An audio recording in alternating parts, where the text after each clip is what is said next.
Falls at home harmed my father in August 2011. My husband and I started caring for my father.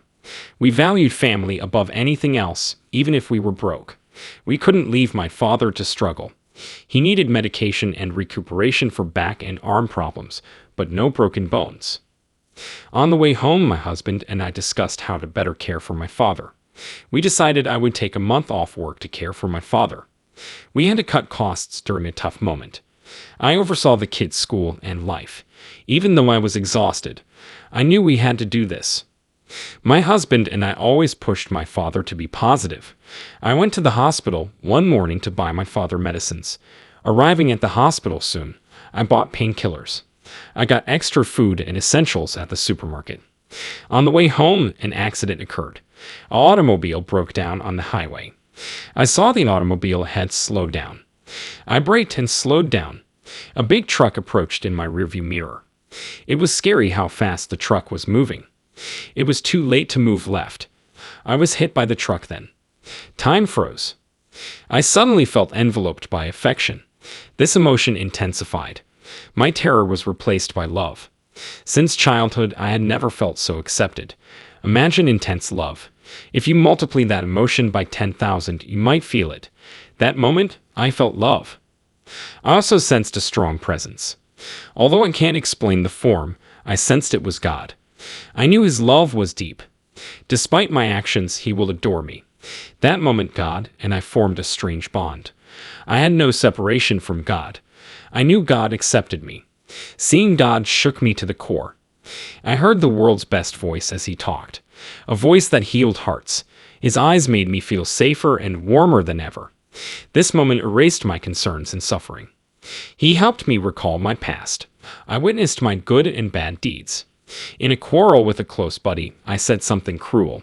Because I hurt him, I feel heavy thinking about that moment. Neither did God chastise me.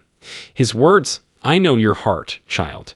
Please know that I love you and will always love you, regardless of your faults." I gained strength I had never felt before, believing I might improve. He looked at me and said punishing myself didn't help. After the life review, he described my earth mission. After hearing him say that, I was surprised. God values us all. He told me that everyone's life on earth is diverse and meaningful. How come I have such a father? My childhood wasn't good. He said, you have to experience something to learn, to grow, and move on to the next job. Earth is like a school, I realized. We graduate and go home after taking a final exam, which reviews each person's life. Everything becomes meaningful. I found significance in life. Life is a journey of obstacles and growth. This journey requires numerous challenges and setbacks to improve. Experiences shape us, and development and change make our lives worthwhile. The meaning of life is who we become, not what we have. Our inner calm and contentment can only come from becoming better people. I encountered deceased relatives here. Everyone seemed young. They wore a lovely, comfy white robe. It appears this robe is made of something remarkable. A subtle glow from the robe made them look even more special. Everyone smiled and seemed delighted. My grandmother was beaming and approaching. She looked young and lovely. An elegant rose appeared hand-sewn on her frock. My gentlemanly grandfather was also there. A big book was in his hand. He seemed serene to me. Other folks were nearby. Though I couldn't recognize them, I felt their love and tranquility. They all had a special brightness that made me feel welcome. This place felt familiar. They had sweet, loving eyes. I felt comfortable and relaxed as their light brightened the space. They seemed like they were always there for me, separated only by an unseen barrier. From their current state, I knew they were better off. Seeing my grandfather made me feel guilty. He died suddenly of a heart attack, and I never got to say goodbye. I recall my granddad as polite and always answering my inquiries. I had trouble with my family when he was leaving. When my grandfather smiled, I felt his love and comfort. I apologized to my grandfather for not spending more time with you before you died. Grandfather put his hand on my shoulder and said, "Son, we view relationships differently here than on earth. We just consider spiritual love and respect here." My grandfather's remarks moved me to tears. Grandfather taught me much about heaven. This moment brought me great calm and joy.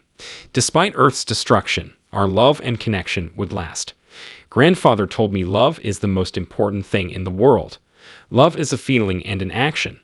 He told me that in heaven, everyone loves each other and there is no negativity, only peace and joy.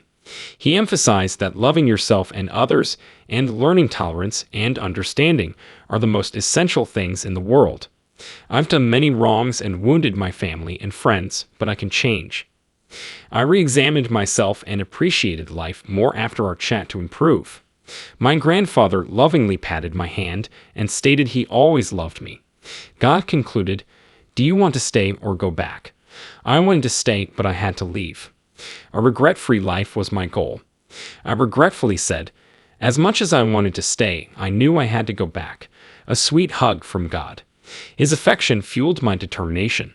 I left my grandfather and family. I was led to heaven. Grandfather grasped my hand again and added, "Remember, we are with you whenever you are." I cried and thanked him and my family. I bid farewell to God. Smiling, he said, "I love you forever. You have my full support wherever you are." I left heaven after thanking him. I was instantly back in reality. I kept gripping the steering wheel. I heard a voice in my head. I was instructed to release the brake and press the gas pedal.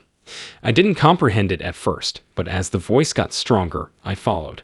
When I hit the car in front of me, its inertia moved it forward. The large truck behind me halted. Because I didn't want to lose God's love, I hugged myself in the driver's seat. I wanted strength and boldness. The wait for the doctor seemed long, and I didn't know how long. I grew more concerned as the doctor opened the car door. When the doctor examined my body and was surprised to find no injuries, I felt God's love fade away. I was shocked too. I wanted to describe my experience to the doctor, but I couldn't. God was watching over me, I knew. That vehicle accident changed my outlook on life. Understanding my purpose on earth, I began to value every minute. I keep a photo of myself over my bed and remind myself every morning that I am God's kid. I have the courage to face my issues because of this. In stressful situations, I stop and think about what to do to avoid hurting others. Although imperfect, I try hard to do the right thing. The year after the accident was challenging and painful. I often pondered why I lived. I gained a lot from that experience. Sometimes I wish to go back when the clouds let in sunlight. I believe God is the light, and He reminds me that He loves me and I cannot be alone. I'll return to Him forever. Seeing every challenge as an adventure makes life simpler until I get there.